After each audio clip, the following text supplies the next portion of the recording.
Ta-da! And we're live. So, everybody, this is Jeff Fuller with Fuller Embroidery Works, and we've got Justin Armenta from JA Digitizing Studios. And Hello, everybody. today, apparently Adam from bjjhats.com, um, poking his head in. But today we have something special that Justin's got all prepared for us. But before we pull that up, we'll grab a couple of comments here. We have Cindy King, hello, from Texas. We have Barb LaFawn, good evening, from north central Minnesota, where it's really, really cold. We have Jan Donnelly from Fort Worth, Texas, hello. And we have Dustin saying hello to Adam. There you go. We have Gina from Oklahoma City. I had to think about that for a little bit. I was like, OKC. But that's catching up with the comments. And today we are talking about, I don't know. I pushed the button, it didn't show up. Stock design considerations. Stock designs. Awesome.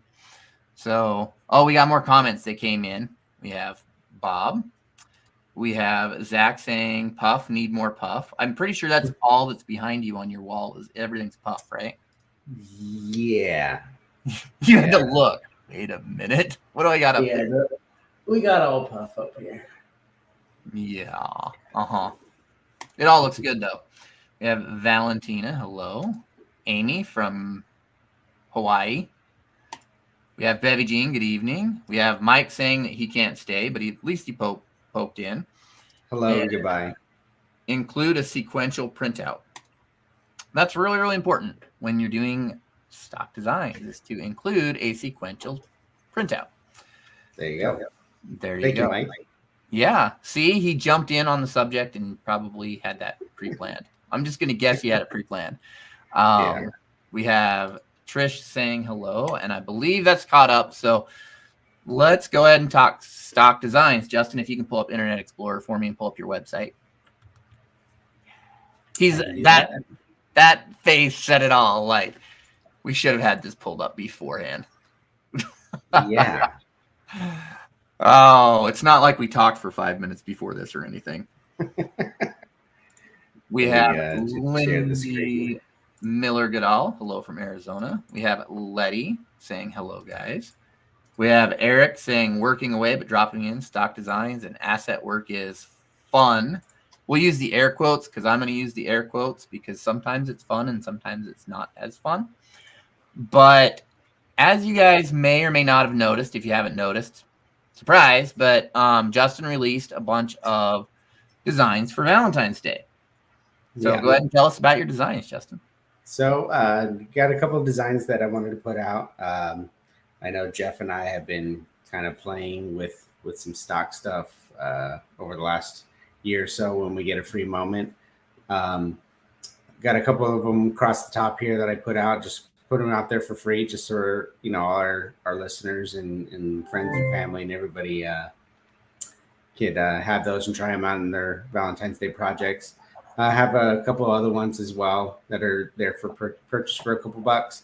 There is one 3D puff design that I have on there where the outer red heart border is 3D puff.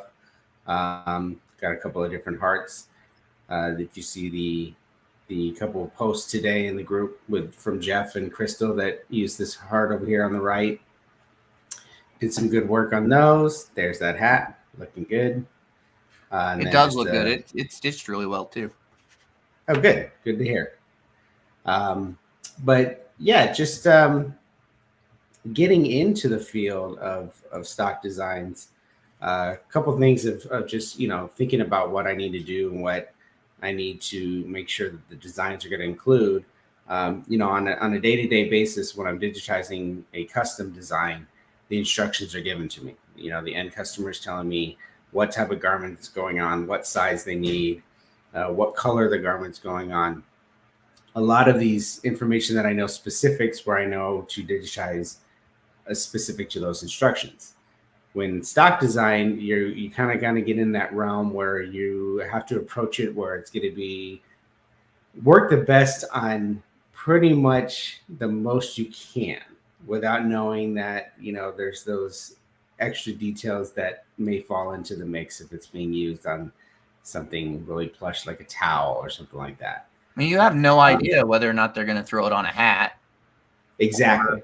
on a beach towel, or the tote bags. Those are kind of popular right now. I'm trying to think of the other stuff that I've seen a lot of stock designs go on, but yeah, you don't know what they're going to throw it on.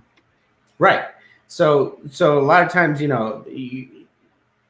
pretty much the stock designs that, for copyright infringements and stuff like that, I couldn't come out and do a bunch of Marvel logos or pro sports team logos and put them on my website for sale because of copyright. I mean, you could. I could. It would end very badly for you. Exactly. But, whether I'm actually designing the logos or I'm getting them from a source that's an open source where, it's free of royalties or whatnot. Given that I'm using a design that I know is something I can use, I have to analyze, can it work on a hat? Is this going to be a design that's going to work on a hat, the size of the design that it needs to be on a hat? Exactly. If it's not, if it's something that's going to be larger, I'm not going to worry about having to make sure that it sews properly on a hat. So just things like that you're going to have to think about when you're getting into the stock design realm. One of the things that I thought about a lot when I very first started considering stock designs was the size of the hoop that someone would have. So if you're looking at like the entry-level brothers, they've got like a 4x4 hoop. And that's all. I think that's all it comes with is a 4x4 hoop. And so now you're starting to think, if I want to hit the most amount of people as I possibly can, it's going to be, I got to make sure that it's going to fit, 4x4 hoops, probably 3 3/4 of an inch of a sewing area. Right. Somewhere right around there. So now you're looking at 3 3/4 inches being your max sizes. And is your design a main element that needs to have text put around it, or should have text put around it, or is it something that's going to stand alone? Those sizes become really, really important for people that purchase this stuff. Right.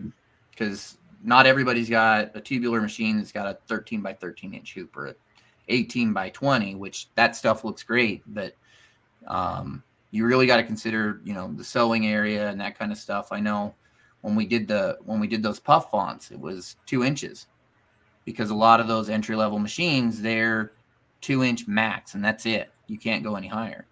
Right. Exactly.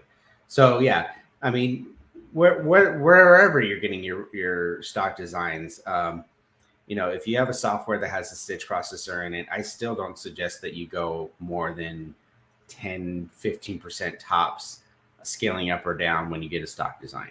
You're just going to run into plan on testing it on crap. You can scale it to your heart's content, but test it. Please test it. Right. So yeah, a lot of times as getting into the stock design world, and I'm actually looking at it that I'm approaching digitizing a little bit different when I'm having to think about these things. And, how is this design going to be used? Like these Valentine's Day designs, are they necessarily going to be popular that people are going to want 3D puff on a hat, like a sports type logo or lettering, the fonts that we put out? Yeah, those are real popular on hats.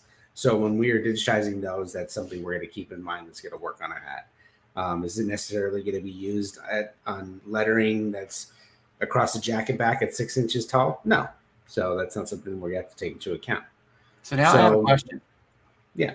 On this one. Yes. Did you think that's going to one day be sewn on a hat? I believe that one I digitized that it could be. You had that in mind? Yes. Because I can tell you it sews from the center out and top down. Right. I ran it through my stitch player when I was like, I'm going to put it on a hat. But I didn't know if you actually okay, somebody might put this on a hat. I'm going to keep that in mind as I. It was sized enough where, yes, like I said, Valentine's Day design, if someone's using that as a gift or a little, trinket or something like that, you're more than likely, like you said, it's going to be put on a tote bag or a pillow or something like that. So I wouldn't think first off, right off the bat, hat design. Someone's going to be sporting a heart in the front of their hat. But I did keep that in mind that it was sized that it could be put on a hat. So I wanted to make sure that it was digitized enough, workable enough that it can go on a hat. So I've got one comment I want to bring up here. That's Eric says, though more people are entering at the 5x7 range, the 4x4 contingent is vocal. So I know, just because I started with a beginner machine, and I want to say that I have a 4-inch hoop. Mm-hmm. And then I ended up buying a 12-inch hoop, a larger hoop, but I think I started with the lower hoop. And when I would look at designs, that would be something that I would look at, is the overall dimensions of the design. And when I was new, I'd go, sweet, it's 4 inches tall, and I'd buy it, and then it wouldn't fit in my hoop because a 4-inch hoop is not actually 4 inches. Right. And just for, myself or, Jeff or anybody else that wants to get into the stock design area, not only, I'm kind of geared towards the frame of mind that I'm digitizing for. Most of my customers are industrial embroiderer companies. And, I need to take into account that, there's going to be those home embroiderers, those smaller, home machines that I need to take into account in the sizing and whatnot. Not only that, the formats available, there's a, if you look at these files that I have up there, it's a zip file that has like 10 different formats, just to make sure to cover pretty much the most popular, from industrial machines down to the most popular home machines. So it's approaching the whole process in a little bit different way than my norm that I'm used to.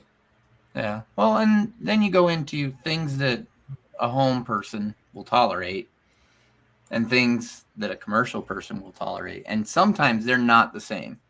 So with the home machine design, you can go more than 15 colors if you really wanted to, and they'll likely sit there and swap out colors, 15, 20 times. I'm not saying I would do it, but they would probably do that. Where on an industrial machine, if you have more than 15 colors, they're going to kick it back and say, nope, I'm not going to rethread my machine halfway through. Right. Exactly.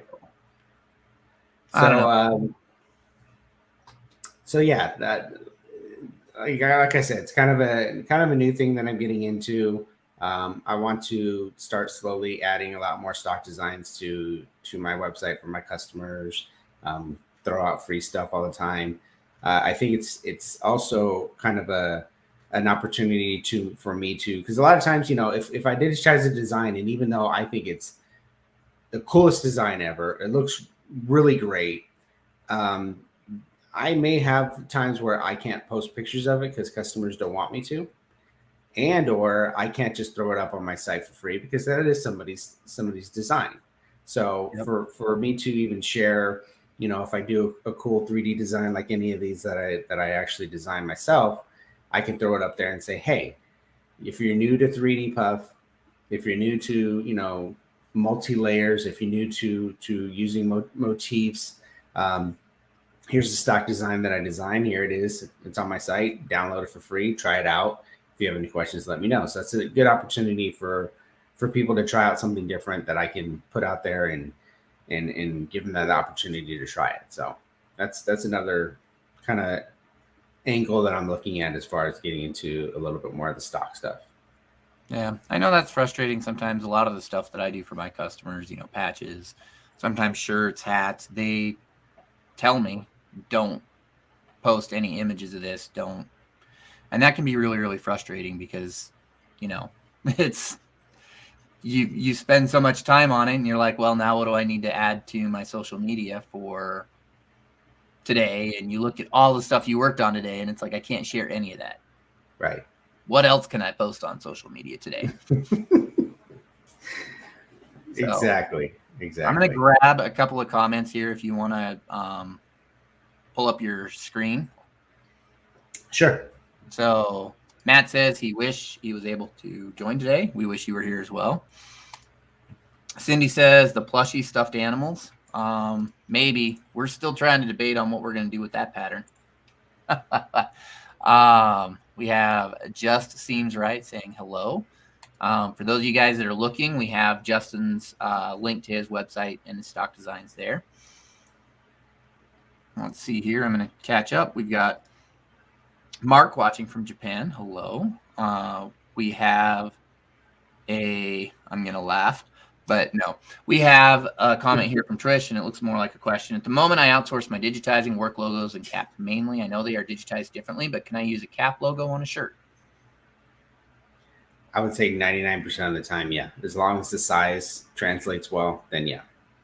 I mean, a lot of times, you know, like the nerd hat, it's pretty big across the front. So, you know, 4.5, 5-inch logo across the chest of a shirt is a little big. But yeah, if it's the right size as far as the sewability on a polo, if it's digitized for a hat, more than likely it'll work. Yeah. Yeah. The big thing is if you have a scrap piece of that fabric that you're going to put it on, test it. Right. You know, when I screw up a shirt, I cut it up into little squares that I can test designs on, and that's ultimately going to be your big tell. If it's going to, you know, if you go to a like a super stretchy performance shirt and you try to throw a hat logo on it, it might pucker based off of the underlay and that kind of, you know, the settings that they used, and it might need to be adjusted slightly. So ultimately, I mean, I feel like I say this on everything when it comes to scaling, when it comes to using this file and that file, because I always come back with test, but really it's important that you test before you do it, because you don't want to throw your one shirt that you ordered or your one hat that you ordered or your one whatever.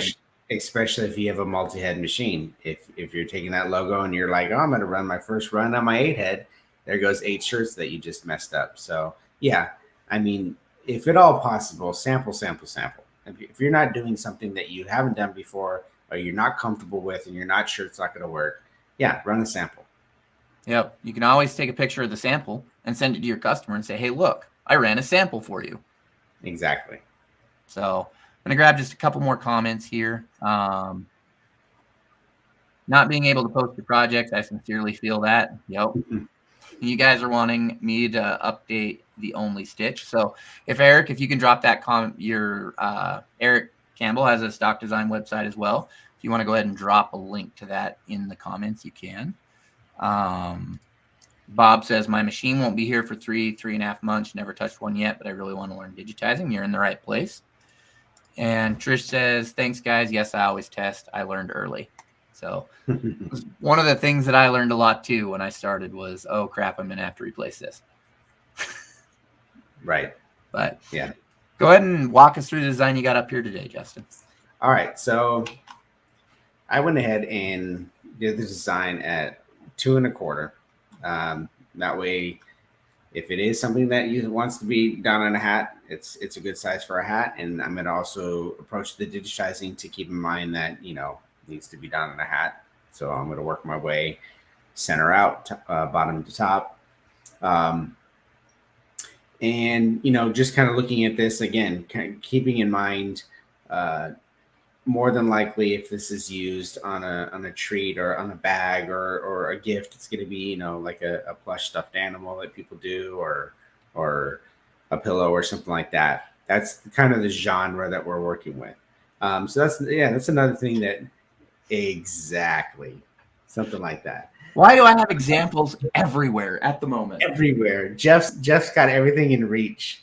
As I talk, he's pulling up something to show. Show you my test file too. I've got a lot of failed ones sitting here. Another thing that I was actually, you know, thinking about, if I really wanted to dig deep into the stock designs and have a really big library, another thing I need to start thinking about is approaching these designs and digitizing them in a way. If I'm thinking to myself, okay, I'm going to do a smaller one that can use for a standard left chest and or hat. But without the customer taking that machine file, that DST file, and not be able to scale it up to 5 inches tall without the digitizing not working well.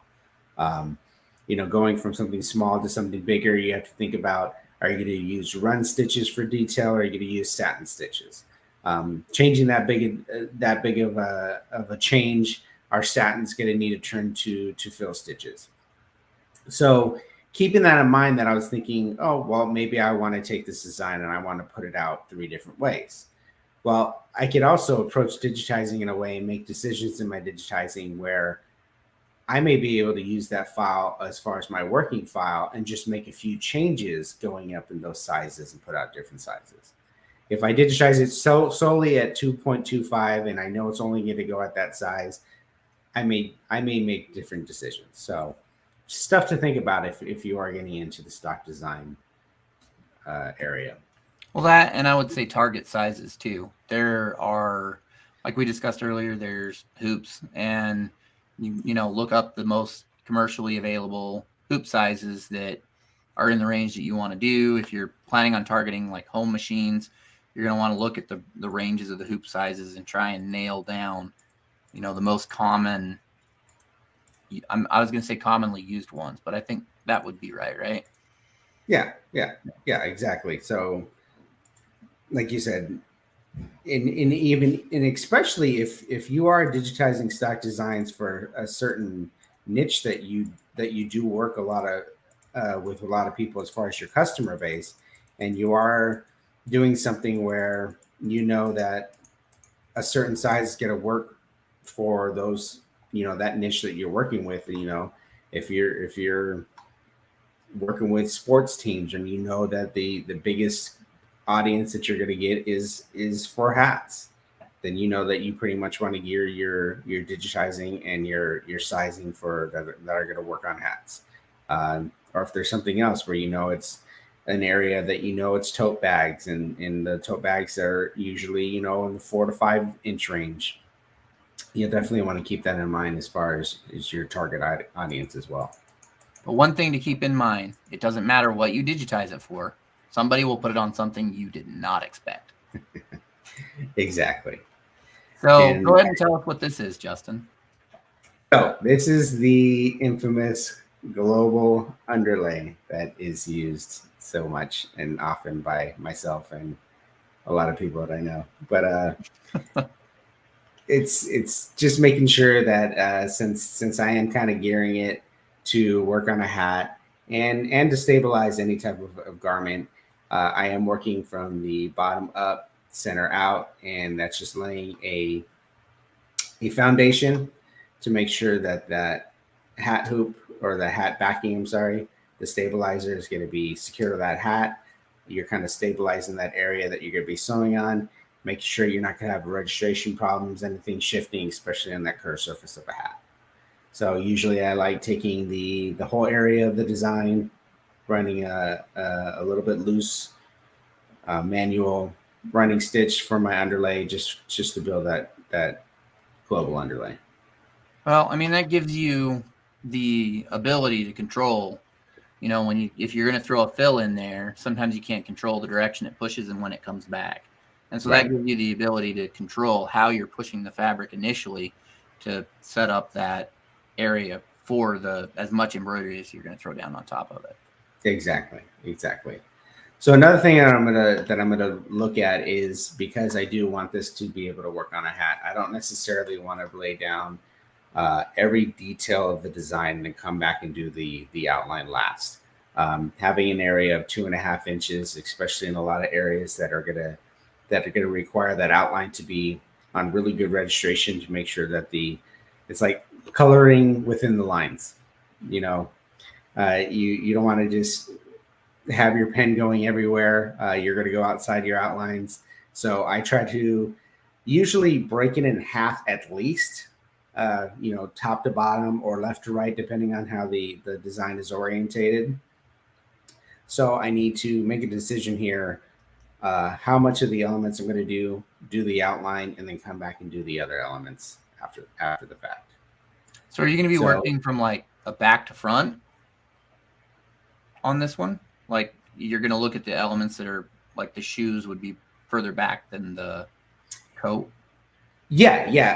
That on top of as far as registration, what I was just speaking of, I'm going to make sure that instead of coming and doing the shoes and the, I guess you call them pants here, pants, shoes, arms, beard, a hat, I'm not going to fill all that and then come back and do the outline last. Just because there's a lot of elements that you're not only are you sewing, so now you're going to have movement on that machine, which can cause the shifting. The more movement and the more sewing, coming back to the original spot and try to get an outline to register and be on point can be problematic at times.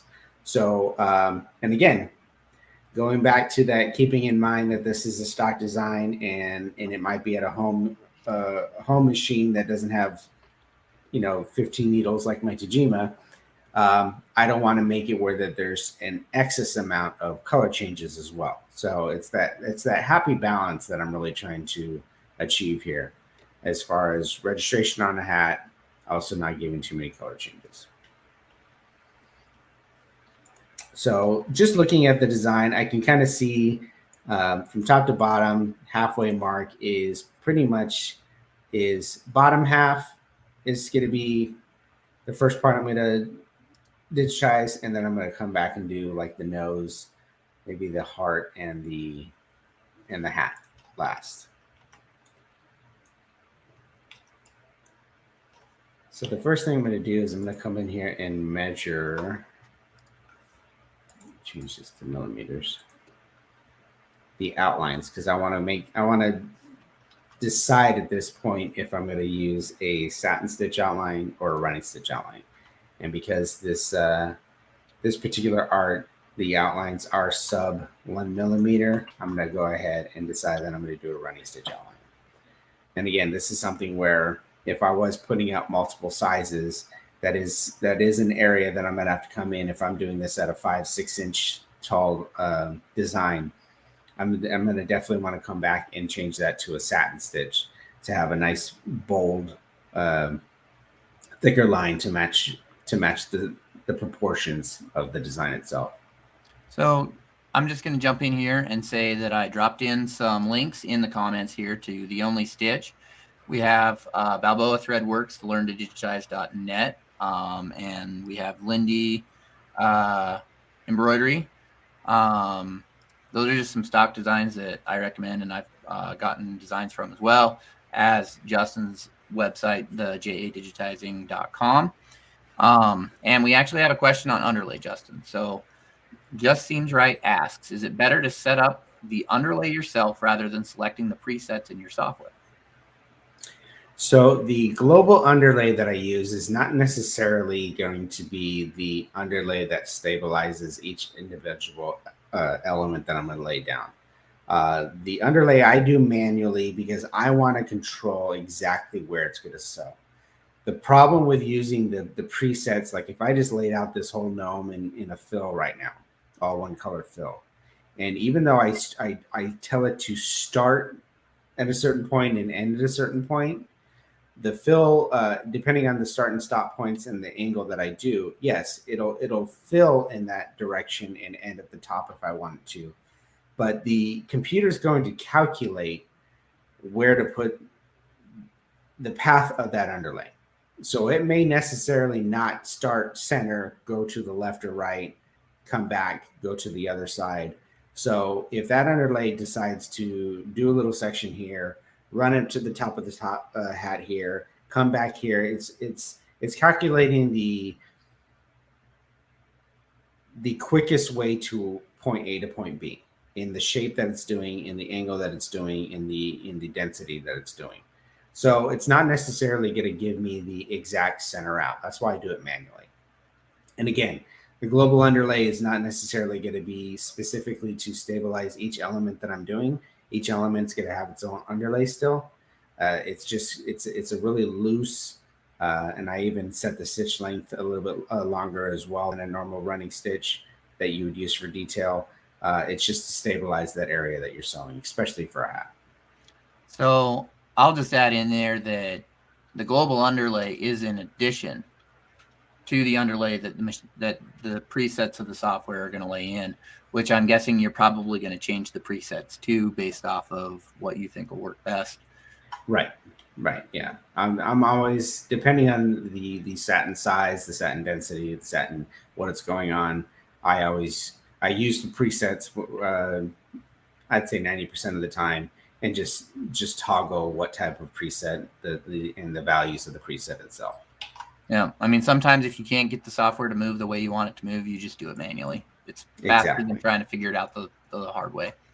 Exactly. And there is times where, like, if you're saying start here, end here, and you're pathing through it correctly, but just the way it's interacting to the particular garment that you're working with, or when a fill and a satin meet, it buckles or it does something weird, or you're getting thread breaks just because the way those threads are interacting. Sometimes you have to kind of say, all right, computer, let me take control. Let me tell you where to stop and kind of trim this corner or whatever it is. So you have to do it manually. So just so you know, Matt says he can digitize the entire collection faster than you using his auto digitizing tools. So I bet he can. Thanks, Matt. He's thrown down. So Justin's doing another very important thing that you should be doing when you're digitizing is he's saving the file. Yes. Because you never know if you're going to plug in your space heater and it's going to pop the circuit and you lose everything.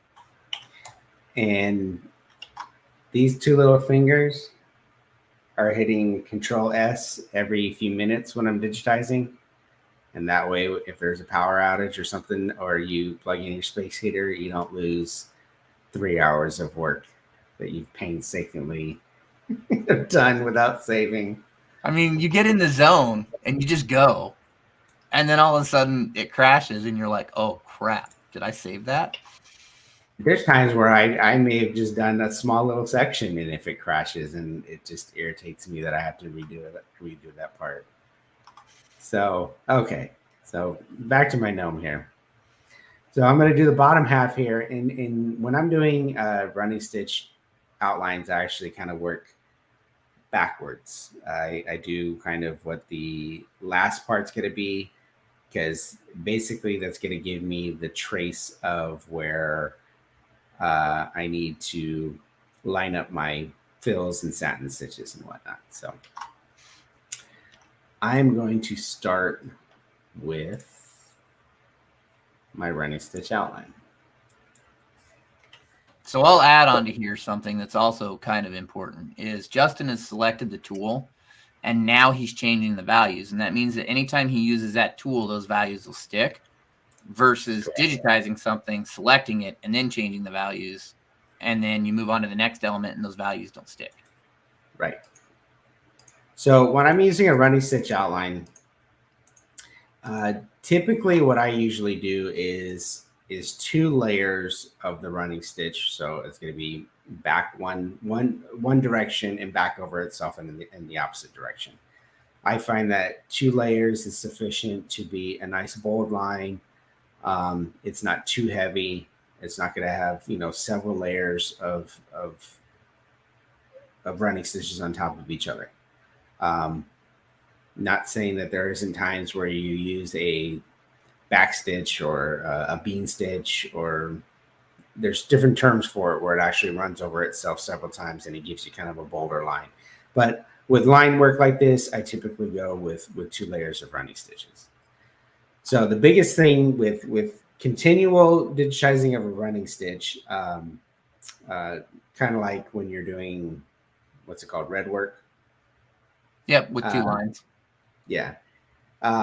Is you can do it little by little and section by section if you don't want to lose where you're at or can't remember if you've gone over a line twice or not. So remembering where you've gone over once and twice can be sometimes like, oh, did I go over that twice already? And you don't want to make sure you're going over a section 4 times and only a section 1 time. So the trick that I do for my peace of mind and how I remember is I kind of use the outer perimeter as the area that's going to be my my travel, where I know that that's going to be the area that I need to come back over itself. So I'm going to use that area as the kind of the one-time area that I know I'm coming around, that I'm going to come back around on. And the areas that I'm going to go ahead and hit twice right away is the inner parts. So I know that these areas I'm going to come and hit twice. Now I'm back to the outer perimeter, where it's just once. I'm going to come back and do the inside. I'm going to go ahead and add that little highlight there, since this area is so close to each other that I'm not going to worry about trying to trim and do this really small line of detail. Having a trim there, having such a minute area with just, it's going to be a few stitches by itself as it is. You're going to have to worry about tie-ins and tie-outs. It's not really an element that you want to trim and try to go do on its own. So I'm going to ask the question because sure, I'm here to throw popcorn at you, but really to ask questions more. You were doing the outline, correct? Correct. So you have not done the inside yet. I have. Is there a reason why you do the outline as you're doing it before doing the fill versus after? Because when I'm doing outlines, and this is pretty much any design, when I'm plotting points, and especially when I'm, you try to get speed and still keep the quality and the precision. But when I'm digitizing and I'm clicking away, I may not be exactly on the artwork every point. And it's not anything that you'll ever see as an embroiderer that, oh, Justin digitized this outline where it's a 0.5 millimeter difference than what the artwork's going to be.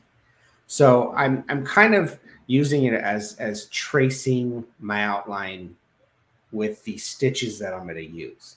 And that way, when I come back and I'm digitizing the fills and the satins that are going to be filling the object, I'm going to go by my outline lines and not the artwork lines. Because if there is going to be an area where it's big enough that it's going to be off, then as far as like my outline to the art, if I'm following the art still for like the fill stitch, then that area may actually show up, if that makes any sense. Yep. So I'm going to pull up a comment here. Dustin says, not sure if you can answer this, but is freehand open shape the running stitch tool in Hatch? So I know the answer to that. When you're digitizing in Hatch, you select it. You select your stitch type. So you select your tool and then you select your stitch type. So if you're going to do the freehand open shape, then you would have to tell it that it needs to be a run stitch. It took my mind a little bit to get there, but. So is that the only run stitch tool that there is in Hatch then? No, you can do like you can do a close shape, but then you just set it to a run stitch. So it's like an outline of gotcha. a fill. It's very similar to how E4.5 works. It's just they name things just slightly differently. So if I come back to where I'm at here, I've worked my way up from this top area, coming down. I come inside and do all the inner parts twice. And I've left this perimeter, this outer perimeter, as just my travel area that I've gone over once. So now that I have all the inside detail that I wanted to do, I know that all I have to do is come back around. I'm not going to cross over itself twice because I know it's the outer perimeter that I just need to go ahead and trace. And that way, every single line that I'm doing is going to be going over itself twice. Yeah. No, and the advantage of going over twice is it looks a little bit bolder. Yes. It's going to be a nice bold line that's going to give you nice detail. And ultimately, outlines are a lot of times going to be the area that you're going to show your push and pull conversation. It's going to fill in those gaps where your push and pull compensations that you're doing with fills and satins that it's going to fill those gaps that you compensate to make sure that every little area is going to cover, and you're not going to have the garment showing through. Because if you digitize everything on screen that's fills going all the way up to the edge, then when you actually sew out, you're going to have it push out, and it's going to be that coloring outside the lines type look. So Amy says, is Matt proposing an embroidery nerd competition? Everyone has to go live. A design gets emailed out, and we watch your screen digitize. Matt says, I do it, but it will take me hours longer. I don't do no flat embroidery.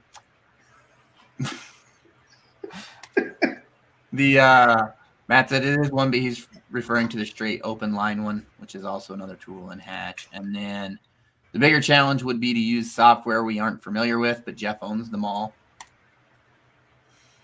This is true. I mean, there is Wings. I don't think I know that one better than you. Oh, if I even remember it anymore. You get so used to the tools in the software and the shortcuts that when you move from one to the other, it can really mess with you. Yeah, there's some hotkeys that I use now specifically for Wacom that when I do jump on Wings, I'm doing other things, and it's pretty irritating. So now that I have done my outline, like I said before, I'm going to actually use my running stitch as my guide as my template or my guide to where I'm going to digitize the inner parts to. You know, that's pretty clever that you're using that kind of as the art when the art's not there. Right. So yeah, and that's another reason too, is, when you toggle your art off and on, sometimes, there's areas where if you have a lot going on and the art might be a little bit too distracting, or the colors, they're just not contrasting enough that you can't see the details that you're trying to look for. If you're trying to see a note, if you're trying to see an outline of a object, that's another benefit, is if you do the outline first, you can toggle it and you can still see, all right, well, these are the areas that I'm working with. I don't need to have my art on exactly to see what I'm doing. I'm going to pull up one more comment. Josh Ship says, tons of different software versions too many to count. Yeah, I think we can make it challenging for everybody. We can make it challenging for everybody.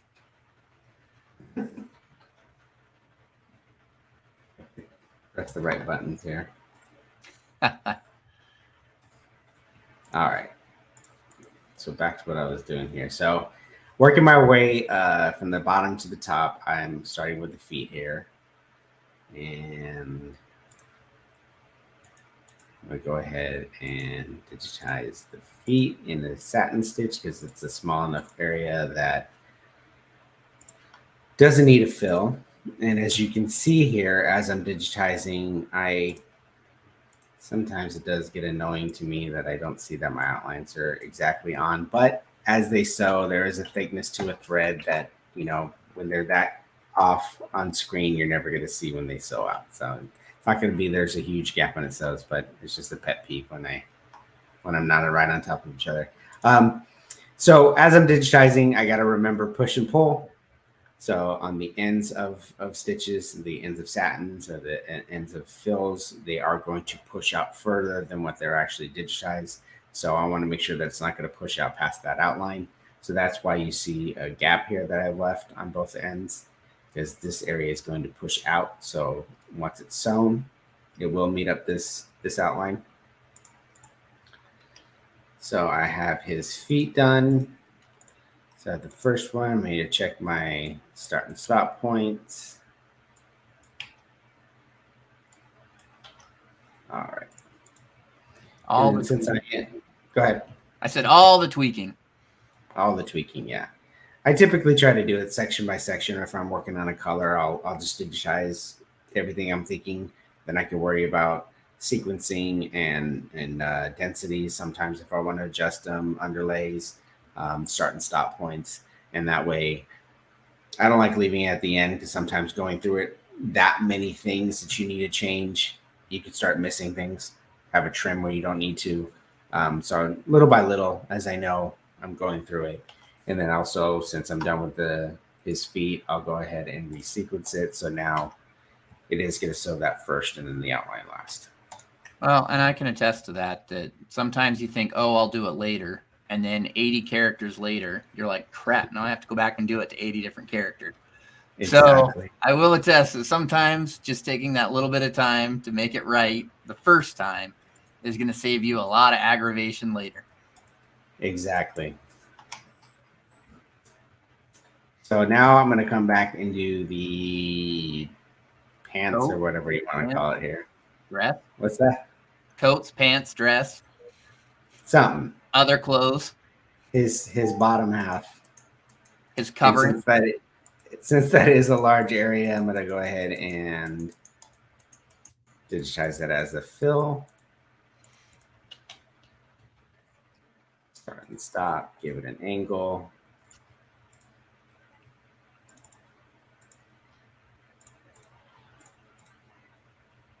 So, and for those of you that aren't noticing, I mean, I am, but that's because I'm looking for it, is that in the direction that the stitches are running, he's throwing it wider. And the directions that are parallel to the stitches, he's pulling in so that he's adjusting for the push and the pull compensation that's going to happen on, I mean, I'm not aware of a material that doesn't stop that completely. Right, exactly. So because this is a fill stitch, even though it's starting here and pushing its way up towards the top, it's still going to push in both directions just because those threads are laying next to each other. So they're going to push each other out.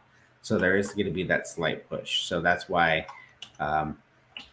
that old adage that Eric says all the time, if it looks right on screen, it's not going to sew right. So lettering different sizes on screen, fills not meeting outlines, those are the type of things that you're compensating to make sure that the actual sew is going to be correct. Yep. And Daryl actually commented that on the YouTube that Walter Floriani said if the design looked perfect, it probably would not stitch out properly. Exactly. So the areas that you see that that I need that outline to be flush with the outline, I'm to the fill is supposed to be flush with the outline. There's some pull compensation here where it is wider than the outlines on the sides, push compensation at the bottom here where it ends, and also the areas where two colors meet. I do a slight overlap to make sure that when there is pulling and pushing, that overlap of the colors are going to kind of close that gap and make sure that you're not going to see any type of garment showing through.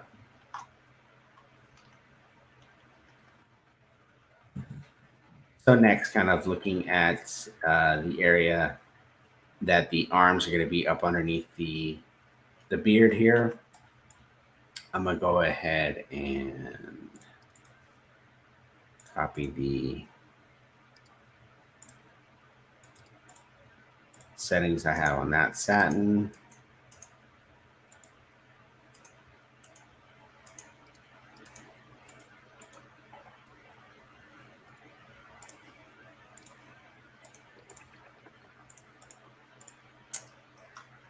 I want to see how kind of he has this thumb area right in here that's a little bit different than his arm. So instead of having just one solid satin, I'm going to go ahead. This area is big enough where I can get a satin in there and it's not going to be too tight of a pinch. So I'm going to actually give another satin there. Resequence it. So there's a little bit of a difference in the satin direction. So there's going to be a little bit difference of the way the light hits it. So it kind of gives it a little bit more depth, not so much of a flat element, but it kind of gives it dimension.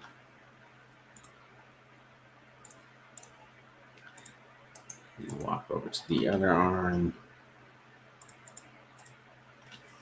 Helps if I unmute. We might have to do a part 2, Justin. Oh, wow. Yeah. Didn't realize how much time had gone by, did you? We were just chatting up a storm, weren't we? Yep. Yeah, so maybe we'll do another part 2 with another. I'll go ahead and finish this one up either tonight or tomorrow, just so it is out there for everybody to use for Valentine's Day, since it is a specific design for the holiday coming up. Um, but That yeah, is we should. something to consider too when you're looking at making stock designs. You want to know when the holidays are coming, and you want to make sure that you're releasing a few weeks before the holiday, because the people that are going to be getting the designs are going to be making stuff for the holiday. Exactly. So yeah, that's something where Jeff and I, we've discussed doing some stuff, collaborating on designs and doing some stock stuff, and it sneaks up on you. For the holidays, him and I were wanting to possibly do some Christmas designs to put out, and as busy as we both were, and our regular day job schedules, um, it sneaks up on you. Yep, And it then does. It's tough when you look at it and you're like, okay, Valentine's is coming up. I need to do some Valentine's designs, and then you put it off a couple of days, and the next thing you know, it's a week to Valentine's. You're like, man, I really need to get these out, and then I got to do this first, and the next thing you know, it's Valentine's Day, and it's too late. So you're like, maybe I'll give them out next year, right. and then you forget. And that's what I'm hoping to do. I'm kind of going to use those key targets as far as holidays to kind of do those few holiday designs that I can put out for everybody, and kind of use those as an excuse to get in gear and put out those designs and start just building up my library. So next year I have these 7 designs or whatnot for Valentine's Day. I could just add a couple more, and really build up throughout the years, and have a stock library available for everybody. And Bob here says, so I should start on my designs for Christmas 2025. I think if I started on Christmas 2025 designs right now, I might not have them in time because I'd put them off too long. And said, start now for next year. I'm telling you now, I should probably start thinking about my Christmas designs for this year. Well, there's Thanksgiving. But it's really Thanksgiving designs, though. You know what? I just realized it's February. I was like, here I was talking like it's October. Man. So I guess the next designs I would start looking at would be 4th of July, unless if you're going to do Cinco de Mayo. We got Easter coming up. We got Cinco de Mayo. We have St. Patrick's Day. So right there, those are 3 holidays that are, I think, good holidays to have designs for. And then 4th of July, I think, would be the next one after that. So I always remember Cinco de Mayo because it's my mom's birthday. We're going to change this gnome to a rabbit and just make it a Easter design. An Easter rabbit. An Easter rabbit holding a heart. Change the heart to a carrot. Right. So I'm at a point now where we're running out of time, but I got the bottom half of the gnome done. Got the shoes, got the coat, got his beard, arms, and heart. I'll come back later to finish up the hat and the nose, and I will post it and let everybody know when it's ready for download. Yep, and I think that will be later tonight. I'm guessing. You're in it now. You may as well. I'm in it now. Yeah. So yeah, those are just the type of things. But like you said, I think it's a good subject to chat about as far as the stock design world. It's something that being in the industry for 27 years, I've always wanted to do it. I just haven't had time to build the library. There's a lot of sources out there. Not to point out one better than the other or one that's bad. But a lot of times I know it becomes where it's the same designs that you see everywhere. Where, if you're a wildcat, pretty much everybody in embroidery, 20 years ago got that wildcat from Dakota Designs or the big names that are in the industry. So just even if you're building a stock design for yourself, if you're an embroiderer, it's something new and fresh that you can put in front of those people that you can say, oh, okay, well, the local high school is a this mascot. Well, it's not going to be the run of the mill clip art design that you see everywhere. It's going to be something new. It's going to be something fresh. It's something that you design, so you know that's unique, and it's going to be the only one out there. So those are the type of things that you need to think about. Well, I think here at the end too, while you're still kind of working on that, is we can go over some of the pitfalls that I see when people do stock designs that that ultimately lead to what I would say complaints or negative reviews. Because right now in the world of Etsy, your seller rating is very, very important. So some of the things I see is forgetting like your target audience, or maybe not considering people who aren't in your target audience. Some file types retain color information, some don't. And so a run sheet can be pretty important. I'd always say you want to make sure you have a good copyright statement in your files. The other thing that I see too is if you're going to do stock designs, you're going to want a little bit of experience with embroidery, and you should already be comfortable with being able to adjust a file for something. So if you have a file that you've digitized and you throw it out there as a stock design, and somebody comes back to you after they've purchased your design and they say, hey, I have an issue with your design, you want to be able to resolve that issue and not say, I don't understand it. I don't know how to fix it. You're on your own. Because ultimately you don't want people sharing your files. You want everybody to come and purchase a file from you. And if you don't know how to fix a problem that they have, or you tell them, I don't know how to make the adjustment for the pull compensation issue, those types of things, they're going to try and find a digitizer that will that knows how to correct that issue. So that's another thing that I see that I think is pretty important, is that if you're going to be selling stock designs, you need to know how to fix issues if there are any with your files. You can stop me if you think I'm throwing stuff out there that probably shouldn't be said, but no, I fully agree with you. The other thing that I highly, highly recommend if you're going to start doing stock designs is that you sew out everything. It goes for two reasons. Number one, it looks better when you have a sew out on your sales ad than a digital render. It just does. If you like Justin's hat that I have sitting here, I have it on a hat. I have had people say to me today that I didn't think about putting it on a hat. So if you intend it to be made for hats, put it on a hat, and people will look at it and they'll go, okay, I can put it on a hat.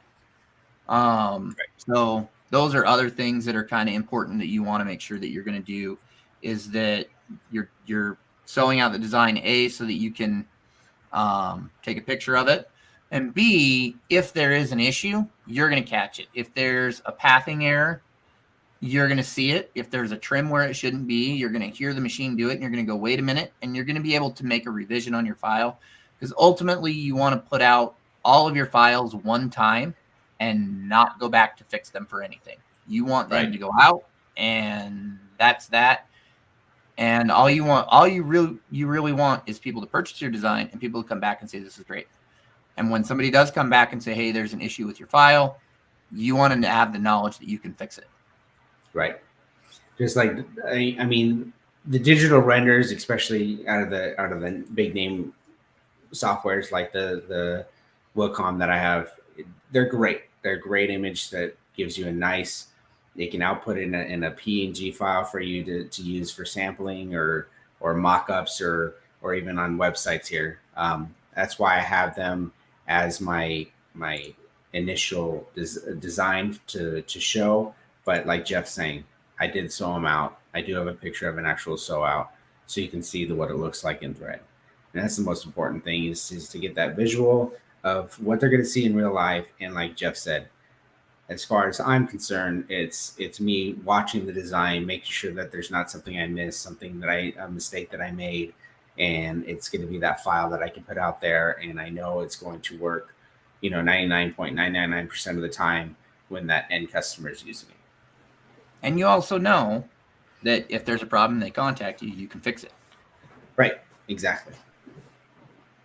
So There's a lot involved when it comes to stock designs, not only the digitizing part and running samples, but making sure that the website or the avenue that you're trying to sell them and show them. There's a lot of work involved. Just again, I'm kind of new in this area of the industry, and just knowing that the sew outs and taking pictures and setting up the item on your website and uploading the necessary file types and all that. It takes time and effort. So make sure that you kind of get in that routine where every step of the way for every design.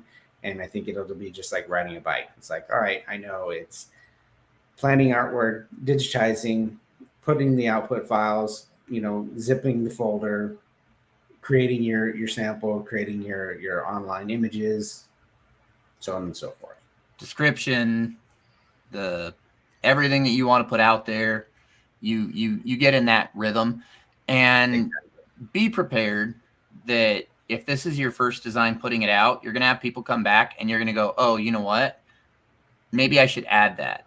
Because one of the things that I initially, when I put out my very first stock design, was I got people asking for different file types, which I didn't think to include just because I didn't.